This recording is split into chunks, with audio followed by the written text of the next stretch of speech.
شادی کے 32 سال بعد ہم میاں بیوی کا پہلا جھگڑا ہوا اور نوبت طلاق تک پہنچ گئی۔ اگر میرے بیٹے بڑے نہ ہوتے تو وہ مجھے کنٹرول نہ کرتے تو میرا گھر ٹوٹ جاتا۔ ہم دونوں میاں بیوی اب اکٹھے رہ رہے تھے لیکن ہماری بات چیت نہیں ہوتی تھی۔ مجھے سمجھ نہیں آ رہی تھی میں کیا کروں۔ وہ اداس لہجے میں بتا رہے تھے اور میں حیرت سے ان کی طرف دیکھ رہا تھا۔ ان کی کہانی دلچسپ تھی۔ ان کی لو میرج ہوئی تھی۔ میاں بیوی پوری زندگی خوش رہے۔ اللہ تعالیٰ نے صحت مند بچے دیے۔ وہ پڑھنے کر سیٹل ہو گئے۔ گھر بار گاڑی، بلکہ گاڑیاں اور کاروبار بھی ٹھیک تھا، اسٹیٹس بھی تھا، لہٰذا ان کی زندگی میں مسئلہ کوئی بھی نہیں تھا۔ بیگم صاحبہ بھی نہایت عاجز اور ہمدرد تھیں۔ وہ ہمیشہ خوش رہتی تھی لیکن پھر شادی کے 32 سال بعد ان کا خوفناک جھگڑا ہوا اور آخر میں دونوں کے درمیان بات چیت بند ہو گئی۔ یہ ہفتے میں ایک دن میرے ساتھ ملاقات کرتے، کل تو ان کی جذباتی حالت خراب تھی۔ آنسو تھوڑی تک آ رہے تھے اور آہیں رک نہیں رہی تھیں۔ میں نے انہیں پانی کی بڑی بوتل اور گرین ٹی کے 3 کپ پلائے۔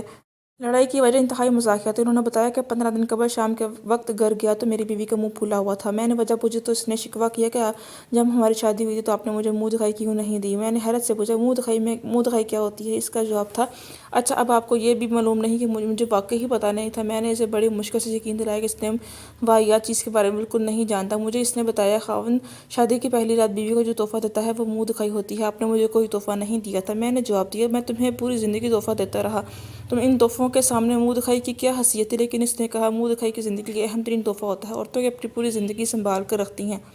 اس بات پر ہماری لڑائی ہوئی۔ میں نے اس وقت ڈائننگ ٹیبل پر بیٹھا تھا۔ میں نے غصے سے سالن کا ڈونگا دیوار پر مارا اور میری بیوی نے چاولوں کی ڈش دیوار پر ماری اور اس طرح ہمارا جھگڑا جو ہے وہ شروع ہو گیا۔ ہمارے بچے پہنچے تو ہم دونوں زخمی حالت میں دیواروں کے ساتھ ٹیک لگا کر بیٹھے تھے اور ایک دوسرے کو بددعائیں دے رہے تھے۔ مجھے سمجھ نہیں آ رہا تھا کہ ہم 32 سال بعد اتنا غصہ نفرت کہاں سے آ گئی۔ ہم دونوں ایک جان اور دو قلب ہوتے تھے اور ہم اچانک ایک دوسرے کے دشمن کیسے بن گئے۔ میں نے اطمینان سے ان سے بعد میں پوچھا کہ ذرا سوچ کر بتائیں آپ کی بیوی کی ملاقات پہلے کس سے ہوئی ہے؟ انہوں نے بتایا کہ کچھ دن پہلے ان کی ملاقات ایک پرانی سہیلی سے ہوئی تھی جنہوں نے انہیں منہ دکھائی کے بارے میں بتایا تھا۔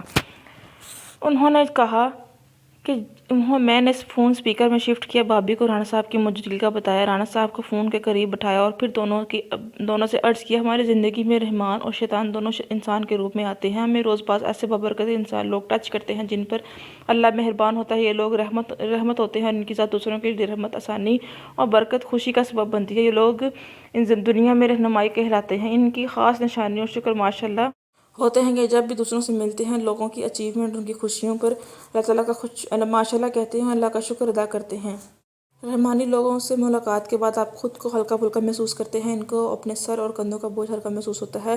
اس کے برعکس کچھ لوگ شیطان کے ایجنٹ ہوتے ہیں۔ وہ اپنی ذات سے شیطانی بے چینی، فساد، جھگڑا ٹرانسفر کر دیتے ہیں۔ اس طرح آپ کا سکون، چین، ہر چیز برباد ہو جاتی ہے۔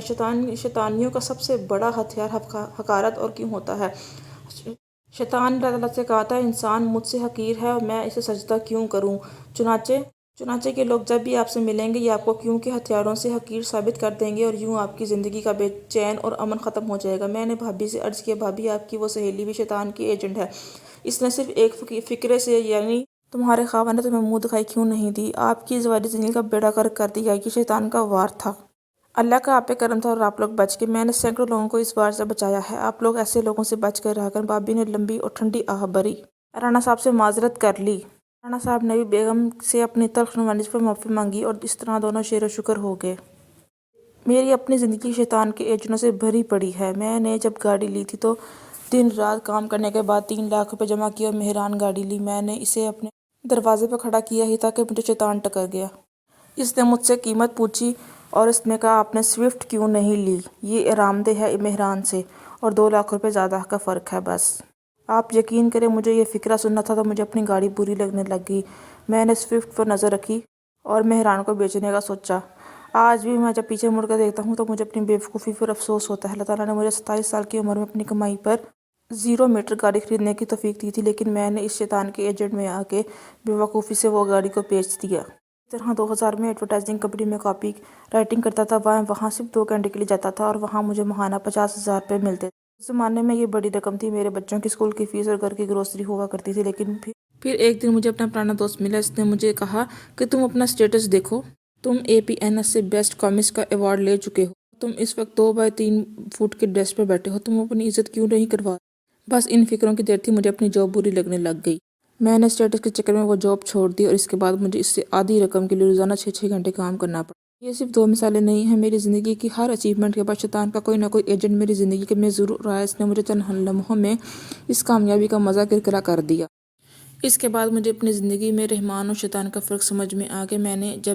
اس کے بعد جب بھی کوئی شخص ملتا جو دائیں بائیں دیکھ کر برا سا منہ بناتا اور کہتا سر آپ یہ کیا کر رہے ہیں، آپ کو اس سے اچھا ڈیزرو کرتے ہیں، تو میں صورت الناس پڑتا اور پھر اپنے کان بند کر کے بیٹھ جاتا۔ آپ کی زندگی میں روزانہ ایسے لوگ آتے ہوں گے، بس آپ لوگوں نے ان سے بچ کر رہنا ہے۔ یہ شیطان کے ایجنٹ ہوتے ہیں، یہ آپ کی خوشیاں کامیابی برباد کر دیتے ہیں، یہ آپ کا سکھ چین مار دیتے ہیں۔